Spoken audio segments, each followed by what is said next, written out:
La formación para el trabajo siempre estuvo presente en la historia de la educación. En la época de la colonia se aplicaba el modelo de maestros y aprendices en sus talleres.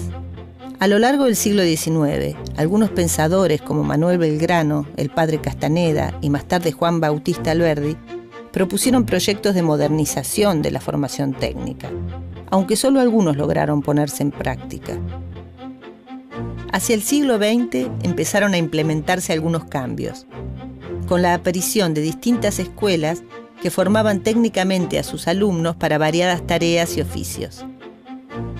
En el año 1890, el presidente Carlos Pellegrini fundó la primera escuela de comercio del país, la Escuela Superior de Comercio, que hoy lleva su nombre. En 1909, aparecieron las escuelas de artes y oficios, exclusivamente para varones. Años más tarde se crearon las primeras escuelas profesionales para mujeres. Para ingresar a ellas se requería tener aprobado el 4º grado de la escuela primaria.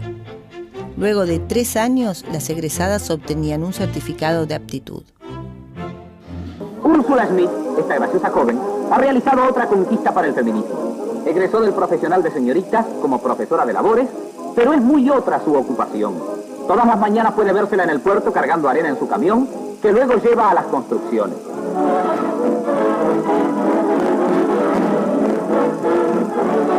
El medio que eligió para ganarse la vida es el que le gusta. Y uno piensa que Úrsula aportó su granito de arena al progreso del feminismo. Más que un granito, varios camiones.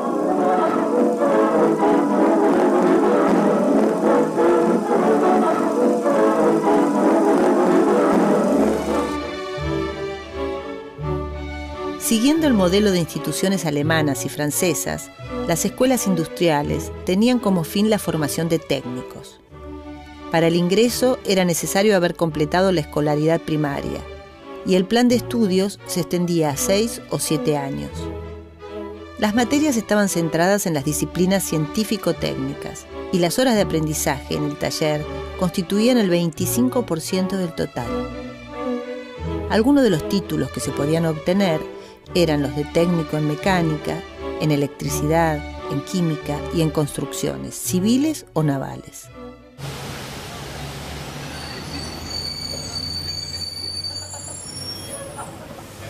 En el periodo de entreguerra en la Argentina, vinculado con la modernización, con los cambios contextuales, con el avance tecnológico, comienza a desarrollarse la expansión de la educación para el trabajo.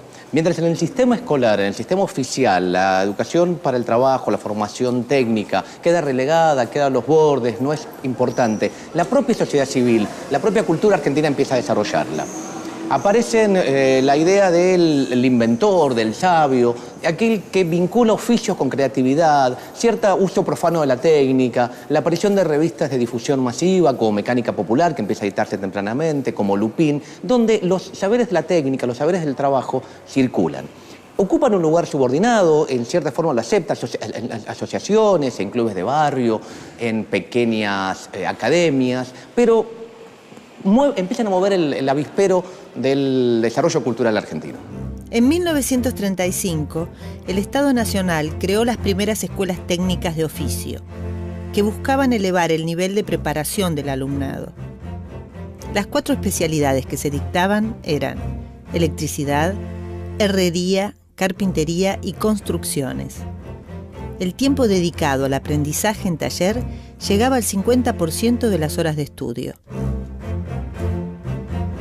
Quienes egresaban de las escuelas técnicas de oficio recibían el título de obrero especializado en la disciplina cursada. Con un año más de perfeccionamiento obtenían el certificado de capataces. No obstante, estos títulos no los habilitaban para cursar estudios superiores en la universidad. A mediados del siglo XX, la formación técnica comenzaba a consolidarse, aunque todavía predominaba la enseñanza humanística en la cultura tradicional escolar. Hacia 1944, la mayoría de quienes cursaban la enseñanza media optaban por el bachillerato o la enseñanza normal. La enseñanza técnica acaparaba solo el 16% de los estudiantes, un porcentaje bajo para una población que se venía triplicando desde el 1900. Era una sociedad que mutaba y se proyectaba hacia un futuro en el que la ciencia, la técnica y la industria serían las estrellas. Comenzaba a popularizarse el uso de la radio y el automóvil. De a poco, los hogares empezaban a poblarse de electrodomésticos. Pero estos avances también generaban nuevos problemas, ya que muy pocos manejaban estos saberes técnicos con la debida experiencia. La enseñanza de estos conocimientos quedó mayormente relegada a academias e instituciones privadas, que ofrecían cursos breves para quienes querían capacitarse en estos nuevos oficios. En 1944 se creó la Comisión Nacional de Aprendizaje y Orientación Profesional, que modificó la distribución matricular de la escuela media y reglamentó el aprendizaje industrial y el trabajo de menores. La medida incluyó la creación de escuelas fábrica. Por primera vez, la educación pública reformuló la figura del aprendiz. Los alumnos debían tener entre 13 y 18 años y a lo largo de 2 ciclos de 3 años aprendían tareas relacionadas con distintas actividades fabriles. Del segundo ciclo, llamado perfeccionamiento técnico, se egresaba con el título de técnico de fábrica. Los alumnos recibían gratuitamente los uniformes, los libros y todo tipo de útiles o herramientas. Les otorgaban becas para sus gastos y también almorzaban en las escuelas fábrica, en las que se ponía el énfasis en saber hacer.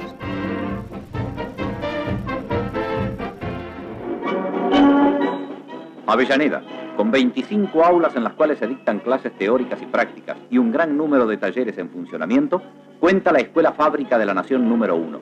Interesantes aspectos de los alumnos en plena actividad productiva.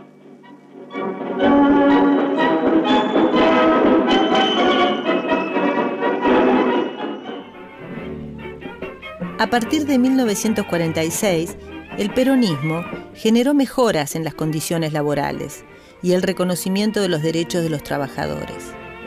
El fomento a la industria nacional trajo aparejada la generación de nuevas fuentes de trabajo, lo que hizo necesaria la formación de personal para resolver una gran variedad de tareas.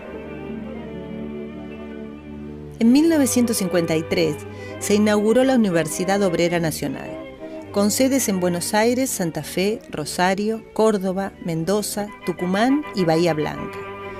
El objetivo era integrar en el sistema educativo a sectores excluidos, junto con las necesidades de la industria nacional. El acceso de las clases trabajadoras a la universidad fue, para muchos de los protagonistas de la época, una huella fundamental que el peronismo imprimió a la cultura.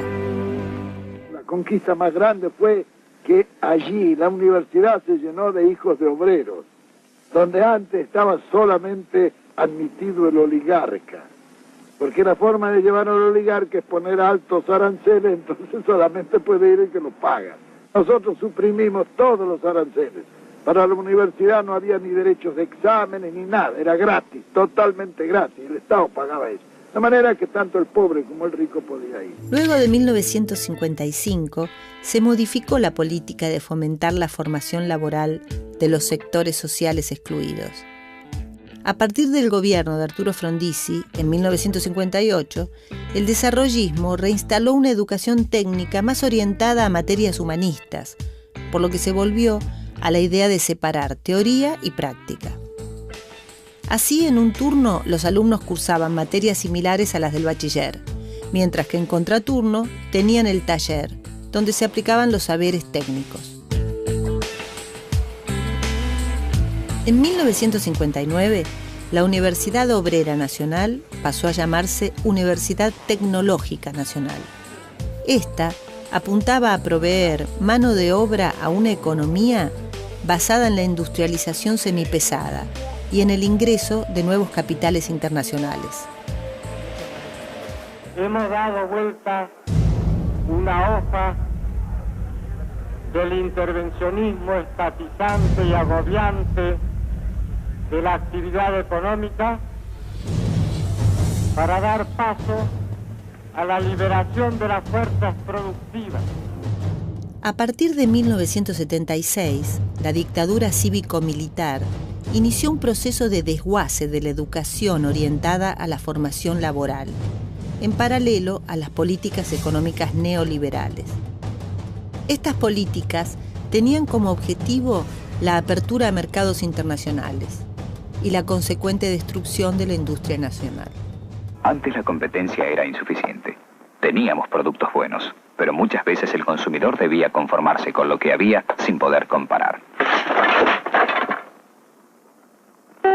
Ahora tiene para elegir, además de los productos nacionales, los importados. Durante la última dictadura militar, en el contexto de un proyecto económico de descentralización y flexión laboral, el CONET impulsó el llamado Plan Dual. El ministro Brunareno, que era quien lo impulsaba, lo proponía, lo exporta, digamos, de Alemania, y lo que buscaba este proyecto era, por un lado, continuar las políticas educativas de la dictadura de correr al Estado de su lugar principal de formación de la fuerza de trabajo y darle este lugar principalmente a las empresas y a las fábricas. La idea era entonces que supuestamente el trabajador se debía formar casi exclusivamente en el espacio laboral. De esta forma lo que se buscaba era acortar, limitar las posibilidades que la formación para el trabajo podía tener para la formación de mejores vidas para los sujetos y limitarlas a las demandas de la empresa, a las demandas del mercado laboral y a lograr una mejor forma de adecuación del trabajador a las demandas económicas. La década de los 90 fue la época de mayor destrucción de la escuela técnica. Junto con la sanción de la Ley Federal de Educación número 24.195, se crearon nuevos modelos, aunque sin ninguna clase de red de contención institucional ni social. Los principales espacios de formación pasaron a ser las empresas, mediante formas de explotación laboral y sin el reconocimiento de los derechos sociales. Arremánguese y vamos a crecer, arremánguese, hay mucho por hacer, arremánguese.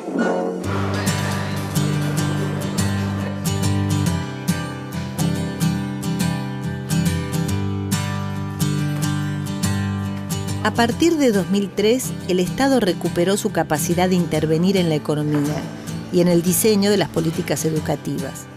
La revalorización de la educación técnica acompañó otras transformaciones laborales y educativas que se dieron en el país, de acuerdo a una estrategia política e industrial de largo plazo. En el año 2005, la Ley 26.058 de Educación Técnica Profesional creó el Fondo Nacional para la Educación Técnica, que se financia con no menos del 0,2% del presupuesto nacional. Se estimula así el reconocimiento en todo el país de certificaciones y títulos en el nivel medio y superior no universitario.